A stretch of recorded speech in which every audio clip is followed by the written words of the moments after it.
The Bonnies dominate VCU on Friday, blocking shots into the stands, hitting huge threes. The Bonnies finally put it all together. But there's not much time to rest. They have to travel to UD Arena to take on 11-6 Dayton, coming off their own blowout win at Duquesne. Plus, Osun is making Bonnies history, 8-10 standings, and later on, score predictions for tonight's game. We have a packed show tonight. It's time for BBN. Zone gets set up. It's Harris, a quick three, and she hits it.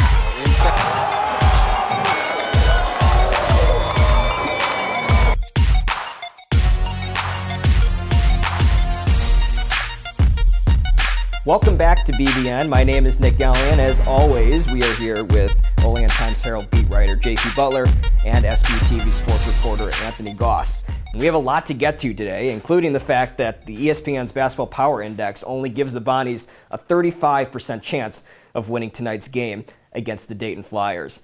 But we'll start with what we all agree, I can think, is the play of the game from Friday's 73-53 rout of VCU. Let's take a look at it.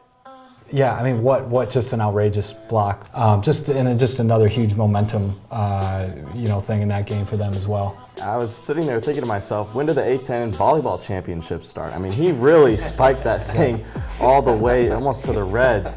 And what a block by the reigning A-10 Defensive Player of the Year. And that block was part of a swell of momentum that started early in this game. From the beginning, these close games make you nervous as a Bonnies fan, and it was close for a while. This Jalen Attaway 3 happened early, though, and it gave the Bonnies some momentum coming in. Yeah, I mean, he was, really the catalyst for both halves. This was a game where Bona finally really had control to start to finish, and that's what they needed after, so many that didn't go that way. And this steal and the feed to Quadri Adams here. Yeah, it's funny. VCU is the team that leads the league in steals and has that pressuring defense and that reputation, for hounding teams. And really, Bona kind of beat them at their own game a little bit. Bona was not deterred at all by VCU's press. And then at the other end, they were the ones who were able to kind of create some turnovers. Just a great, effort all around, including the defense. And how about a quick shout out to the Bonnies bench? We really don't talk about them as much because there's a lot of attention to the starting five, but Quadri Adams coming off the bench, those quick steals to make it, instead of a 2-point game, you have a 6-point lead with those last 2 buckets, and his ability to come off the bench and give them flashes of, quick cuts or plays around the rim or steals, transition plays, that's really important. And I think it kind of got lost as this game turned into a blowout, but don't forget the Bonnies have a couple guys they can plug in off the bench.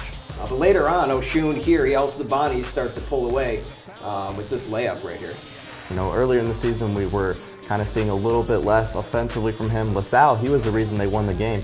And against VCU, they're not asking him to go get 15, 20, but clean up around the rim, get those exciting putback dunks or defensive plays, and that's exactly what he did Friday night. But here, a scary moment. Osun goes down right at the end of the half. He was bumped by Keyshawn Curry. Luckily, it seemed he was just shaken up.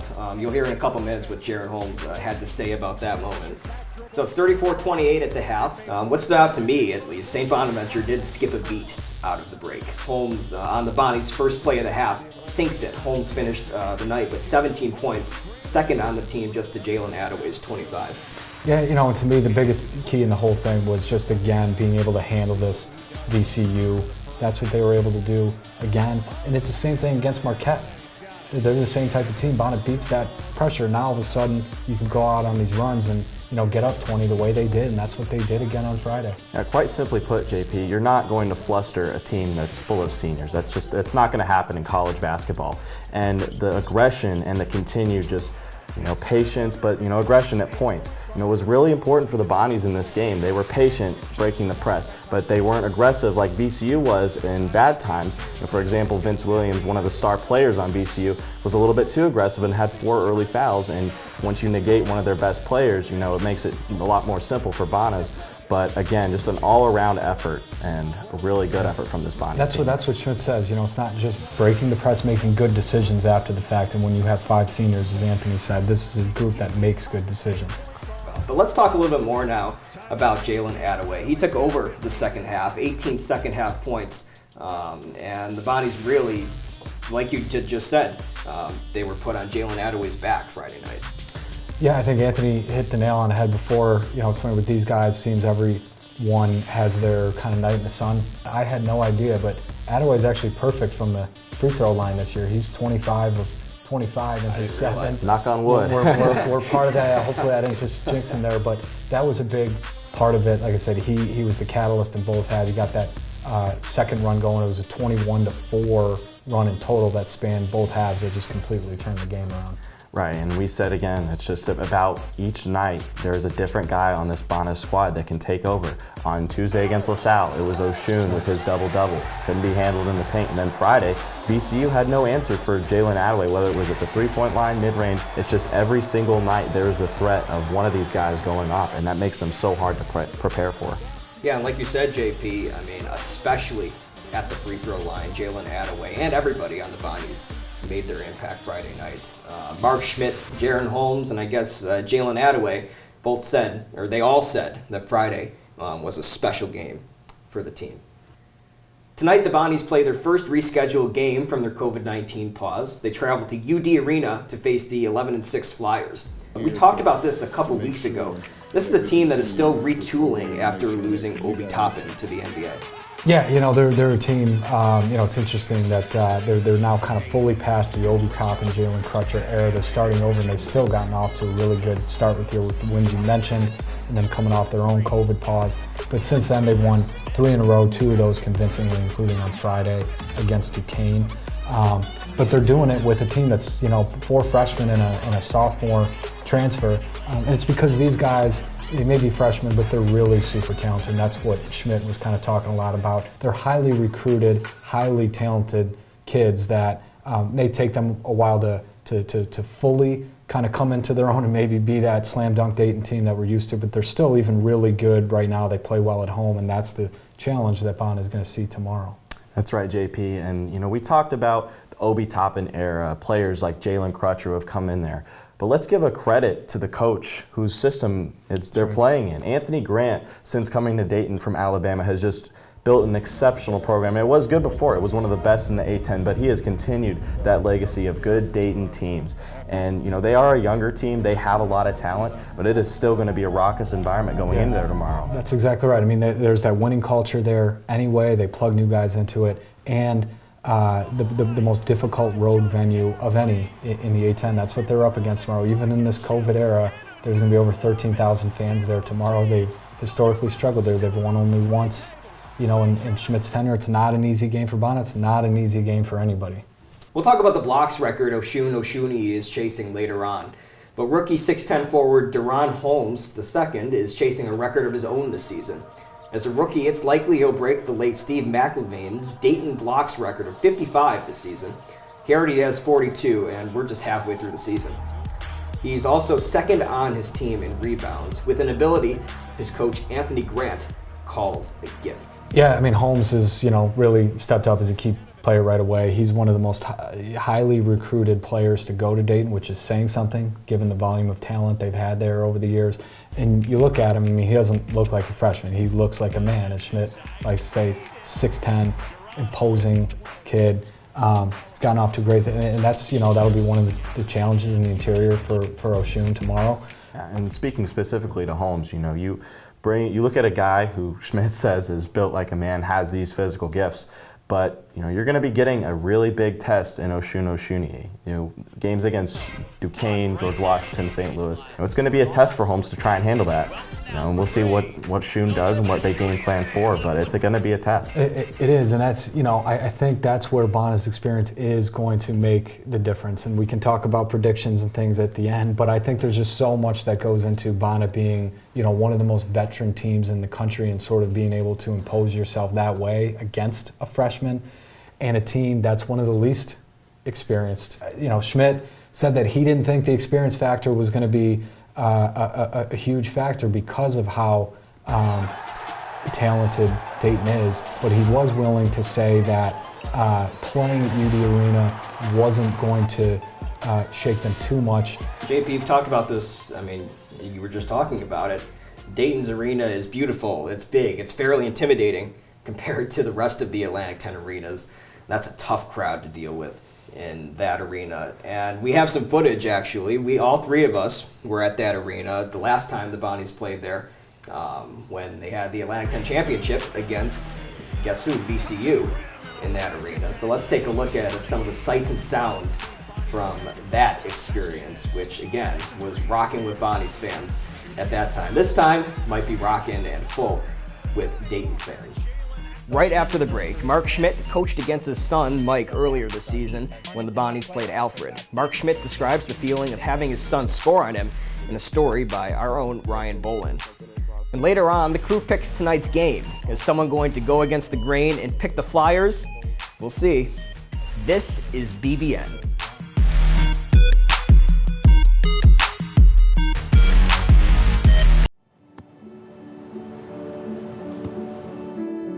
I don't remember how it started. Go to that. Our back and forth. It always came back. Dad! You probably don't remember what you told me, That was perfect. but I heard every word.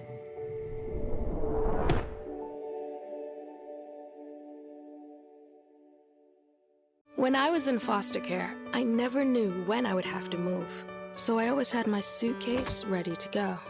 Then one day, I was adopted. My new parents opened their hearts and home to me.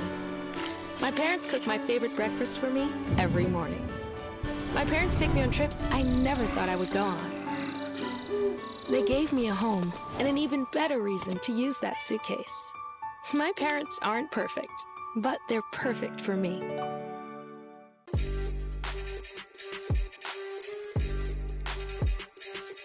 Welcome back to BBN tonight. You ever sit around and wonder, what's it like to have your son score on your basketball team? The Bonnies played the Alfred Saxons in an exhibition game earlier this season. Mark Schmidt's son Mike plays for Alfred. And according to Schmidt, and these are his own words, usually when you play an opposing team and they make a shot, you feel like punching them. Schmidt also said, but I have to go home to his mother afterwards. Ryan Boland tells the story. We play for a number of reasons. One, we play Alfred just because of my son, and that's important to us. The Wolfpack returned to the stands, and head coach Mark Schmidt coached against his son, Mike. Not something you dream about growing up because you always want to play for your dad is always the dream, but it's always really fun to compete against him. The Bonnies beat the Saxons 95-54, but Mike had his moments that got the Bonnies head coach questioning his emotions. When he's making those plays and going by our players, part of it makes me mad, but part of it makes me proud. The Bonnies did not play Alfred last season, so the opportunity to face off against his son is something Coach Schmidt cherishes each time he's able. It's special.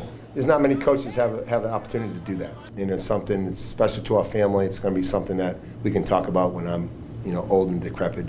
So it's a great thing. Mike finished the game scoring 10 points against the Bonnies, and he came in knowing each basket was not your standard one. You score a bucket, you give him a nice little wink or something, and it's a lot of fun. Coach Schmidt is known for his tenacity on the court when his team gives up baskets on defense, so he had a tough time seeing his team get scored on, even when it was his own son. Usually when you're playing against the other team, you want to, when he makes a shot, you feel like punching him. But I have to go home to his mother, so I can't do that. Though his team took a tough defeat Thursday night, Mike gave props to his dad for the job he's done with the Bonnies. It's awesome, man. This is something I know he's been working for, and it's just great to see all his hard work and everything come into fruition. It doesn't get much better than family intertwined with basketball. I'm Ryan Boland.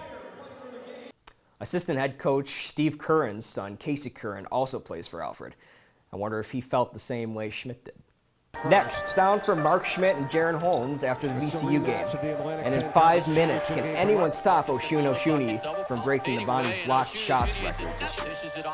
This is BBN.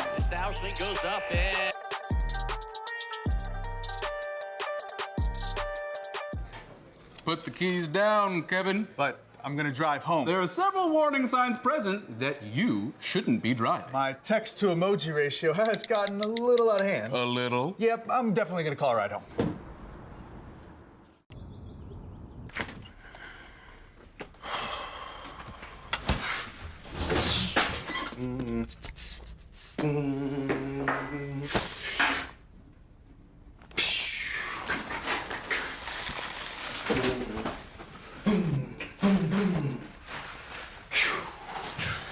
The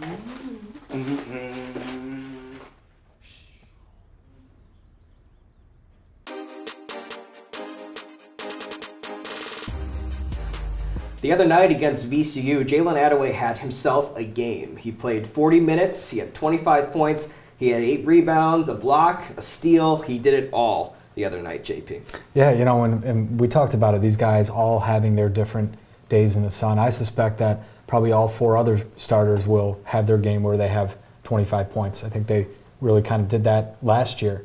But in this instance, it was Jalen's night, and those guys have said when he puts all of that together, he really is one of the better players in the entire conference. And I mean, to me, he's a top 10 player in the conference when he's playing that way.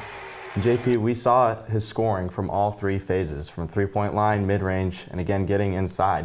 His aggression was really important. You know, maybe you're sitting there thinking, why doesn't he shoot the 3? If he's the hot hand tonight, why doesn't he sit there and shoot 3s? Well, the continuous attacking and putting pressure on the VCU defense was really important. Yeah. And it was really a collective mindset of what the Bonnies had in that game. Jalen Attaway was just the biggest beneficiary of it. I mean, these guys play with so much IQ, so much composure. And really the height of that probably was that VCU game the other night. So let's take a look now at the Atlantic 10 standings. Davidson is at the top of the standings right now. They're 4-0 in the Atlantic 10, followed by St. Bonaventure, number 2 in the standings. They're followed by VCU, who's 3-1. Dayton's 3-1. Rhode Island is 2-1. The 2 interesting cases to me were George Mason.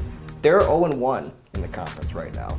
UMass, statistically, seems to be one of the better teams in the Atlantic 10, but they're 0-4 in the conference right now. Can they turn it around, or is it too late for them? But right now, St. Bonaventure is number 2 in the Atlantic 10 and unbeaten. So after the break, Osun Osunniyi is chasing history. Can he achieve the Bonnies' all-time blocks record this season? And in 2 minutes, we reveal our picks for tonight's game. Don't miss it. This is BBN.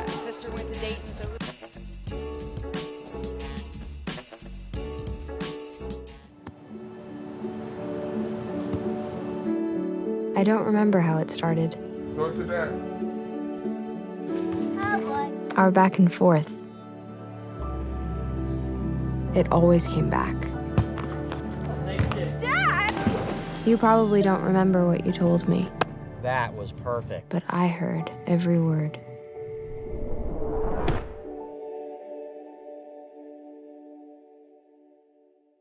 When I was in foster care, I never knew when I would have to move. So I always had my suitcase ready to go. Then one day I was adopted.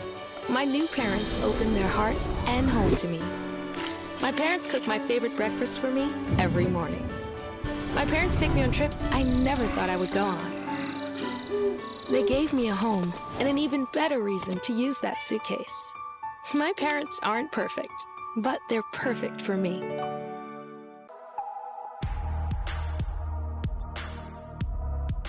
Welcome back to BBN. You saw this clip at the top of the show, but in case you missed it, here's another look at Osun Osunniyi's massive block from Friday night. This block was one of the 3 he collected in the game. Now sitting at 250 blocks after Friday's win over VCU, Osun only trails Caswell Cyrus, who holds the record with 289 blocks. Osun Osunniyi's defensive impact throughout his career has become a key factor in keeping the Bonnies atop the Atlantic 10. All right, this is what you've all been waiting for all night. It's time for our final predictions.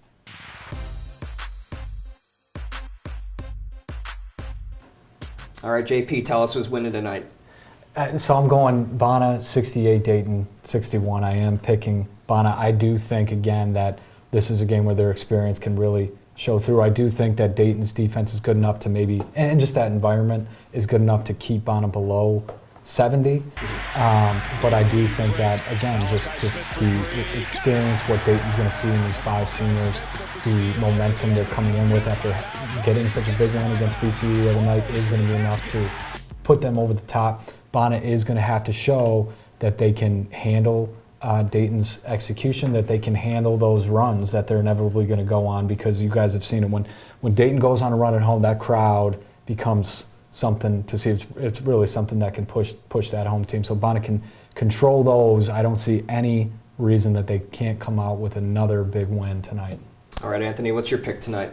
I see this one going pretty similar to JP, actually. I have the Bonnies winning 66-61.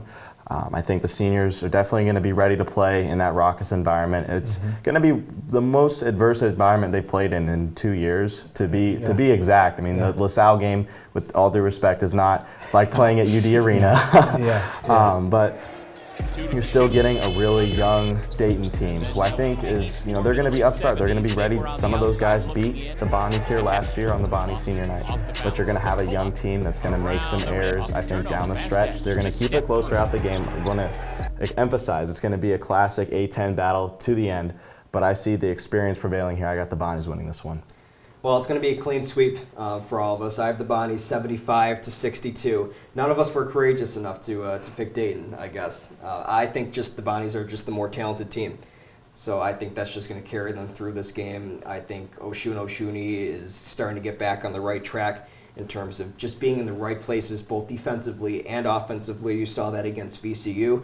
So I think the Bonnies are just going to outmatch Dayton tonight. So my pick is 75-62 St. Bonaventure. So that is it for this week's show. Thanks for making it to the end with us. We appreciate it. We will see you next week. For JP Butler and Anthony Goss, my name's Nick Gelling. We'll be back next week, and enjoy the game tonight. Bonnies at Dayton, 7 o'clock on ESPN+. Have a good night.